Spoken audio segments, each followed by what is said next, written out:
Hi friends, వీడియోలోకి వెళ్ళే ముందు ప్లీజ్ లైక్ చేయండి. Please support my channel. భార్య: ఏమండి, నాకు బంగారం కావాలి. భర్త: నువ్వే పెద్ద బంగారం, నీకెందుకు బంగారం? భార్య: నేను ఏది కొనిపెట్టమన్నా కొనివ్వడం లేదు. అందుకే నాకు అప్పుడప్పుడు అనిపిస్తుంది నేను సంసారం చేసేది సంసారితో కాదు సన్యాసితో అని. భర్త: సన్యాసి అయినా అనుకో, సన్నాసి అయినా అనుకో, నేను ఫీల్ అవ్వను. నీకు బంగారం కొనివ్వను. భార్య: నాకు బాబుని ఎత్తుకోవాలనుంది. భర్త: ఇప్పుడు చంద్రబాబుని ఎత్తుకుంటే నడుం ఇరుగుద్ది. భార్య: నేను మాట్లాడేది చంద్రబాబు గురించి కాదు, మన ఇద్దరికి పుట్టబోయే బాబు గురించి. భర్త: ఇప్పుడెందుకే, మనకు పిల్లలు, ఇప్పటికే దేశ జనాభా పెరిగిపోతూ ఉంది. పిల్లలు వద్దు, దేశమే మనకు ముద్దు అని అనవచ్చు కదా. భార్య: నువ్వు ఎన్ని చెప్పావు కదా, నేనోటి చెప్పనా? నువ్వు వెళ్ళి మంచి డాక్టర్కి చూపించుకోవచ్చు కదా. భర్త: నువ్వు నా మీద కౌంటర్ వేసినా ఎన్కౌంటర్ చేసినా నాకు కోపం రాదు. భార్య: నిన్ను ఇన్నిసార్లు తిట్టినా నీకు సిగ్గు శరం లేదా? భర్త: సిగ్గు శరంను గోదావరి పుష్కరాలలో వదిలేశాను. భార్య: ఏదో మెసేజ్ వచ్చినట్టు ఉంది, ఎవరో? భర్త: నా గర్ల్ ఫ్రెండ్. భార్య: నీకు అంత సీను లేదన్న విషయం నాకు తెలుసులే. భర్త: ఏమే, నేను మగవాణ్ణి కాదా? నాకు అందం లేదా? భార్య: నీకు బడ్జెట్ లేదు. ఈ రోజుల్లో గర్ల్ ఫ్రెండ్ని మెయింటైన్ చేయాలి అంటే ₹1,00,000 జీతం అయి ఉండాలి. నీ జీతం 15,000. నీకు అంత సీను లేదమ్మా. భర్త: ఓరిని, వర్షాన్ని చూసి వర్షపాతం నమోదు చేసినట్టు జీతం చూసి మొగుడి క్యారెక్టర్ని డిసైడ్ చేస్తావే నువ్వు.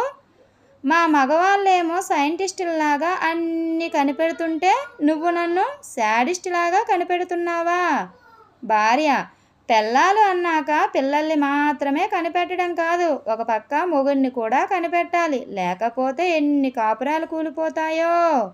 భర్త: ఈ పెళ్ళి అనేది ఉంది చూసావా, పెళ్ళికి ముందేమో మంచు పర్వతంలాగా కనిపిస్తుంది, పెళ్ళైన తరువాత అగ్నిపర్వతంలాగా ఉంది. దిగేదాకా ఎవరికి తెలియదు అది మంచు పర్వతం కాదు, అగ్నిపర్వతం అని. ఈలోపు కరెంటు బిల్లు అతను వచ్చి బిల్లు తీసి భర్త చేతికి ఇస్తాడు. ఏమే, ఏంటి ఎంత బుల్లి వచ్చింది? భార్య: ఎంత వచ్చిందంట? భర్త: పోయిన నెల కంటే ₹100 ఎక్కువ వచ్చింది. భార్య: 100ఏనా? అయినా ₹100 కదా ఎక్కువ, దానికి ఎందుకు అంత గొంతుకు చించుకుంటున్నారు? భర్త: ఆమ్లెట్ తినేవాడికి ఏం తెలుస్తుంది నొప్పి, గుడ్డు పెట్టే కోడికి తెలుస్తుంది నొప్పి. భార్య: ఎందుకు అలా అరుస్తున్నారు? ఆ పక్కింటి వాళ్ళని చూసి కొంచెం నేర్చుకోండి. భర్త: వాడికి పెళ్ళయి సంవత్సరం అయ్యింది. కరివేపాకుకు వేపాకుకు తేడా తెలియడానికి కొంచెం టైం పడుతుంది. వాడి పెళ్ళం బర్రెకు గడ్డి వేసినట్టుగా గడ్డి వేస్తుంది. ఆ తరువాత పాలు పిండడం స్టార్ట్ చేస్తుంది. ఆ పాలు ఎంతవరకు పిండుతుంది అంటే వాడు పాడి ఎక్కినంత వరకు పిండుతూనే ఉంటుంది. అప్పుడు వాడికి అర్థమవుతుంది నేను భర్తని కాదు బర్రెను అని. భార్య: నేను వాళ్ళ అన్యోన్యత గురించి చెప్తుంటే నువ్వేంటి బర్రెల గురించి చెప్తున్నావు? భర్త: నేను బర్రెని చేసుకున్నప్పుడు బర్రె పురాణం చెప్పక నీతి పురాణం చెప్తానే. భార్య: చీచీ, వెధవ జీవితం, వెధవ జీవితం. భర్త: వెధవ జీవితం నీది కాదే, నాది అని ఇంట్లోనికి వెళ్ళిపోతాడు.